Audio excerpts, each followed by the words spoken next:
حجارة وغبار، ضف إلى ذلك الحرارة المرتفعة. هذه هي حالة سوق بشار لبيع الماشية، فوضى عارمة مما أثر على البائع والمشترين على حد سواء. هذا راك تشوف فيه الحجر، فيه ما كانش تا وين تحط بلاصه، يعني كيما هكا ما كانش وين تحط. نورمالمون هذا السوق الاسبوعي خصو يخدموه ويعتنوا به شكون؟ اهل البلاد هما سبق يعتنوا به.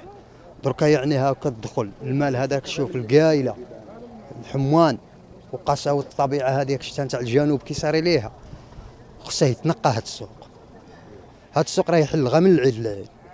هنا نحكي لك على لانصوره تاع السوق الاسبوعي، مال برا هو راه خلاص راه لبرا.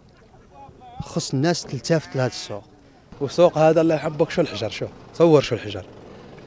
نورمالمون هذا يجيبوا له النيفلوز لي بيل وكروط عليا دفع ويكون السوق زين. الناس لازم تخدموا. لغنا ينظموه هذا السوق، ينظموه مليح، يديروا قهاوي هنا ويديروا حويه زينه، ينظموه زين. شو السكر سالي الحجر الكرد ما تلقاش قوي. السوق راك تشوف كان نورمالمون يكون كان جا السوق واسع، راك تشوف ما يقولش الناس متضايقه على بعضها، كره كل واحد قاعد في البلاصه تاعه.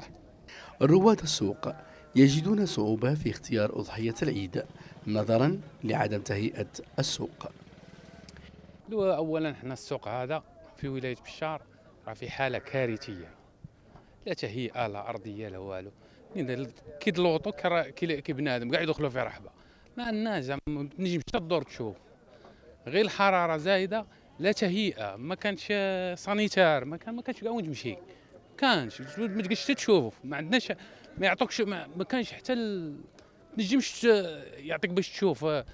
ديجا تدخل عيان بلا تمشى وانت تمشي عيان. كارثه هاد السوق، كارثه ولد عمي. كيما الصغار ما يقدوش يدخلوا له، الصغار ما يقدوش من كثره الغبره، من كثره ما كانش المراحل العموميه، ما كان والو. الله يجيب الخير وصاي. احنا هذا كارثه، المرافق الضروريه حتى نشوف حتى الغبره. ما صراحه ماشي السوق هذا، نعطيك من جانب النظافه حتى من الجانب الامني راني نشوف الامور ما راش مضبوطه صراحه. من المفروض أن سوق الماشية ببشار يكون بأفضل حال، وهذا لراحة البائع والزبون وحتى رحمة للحيوان.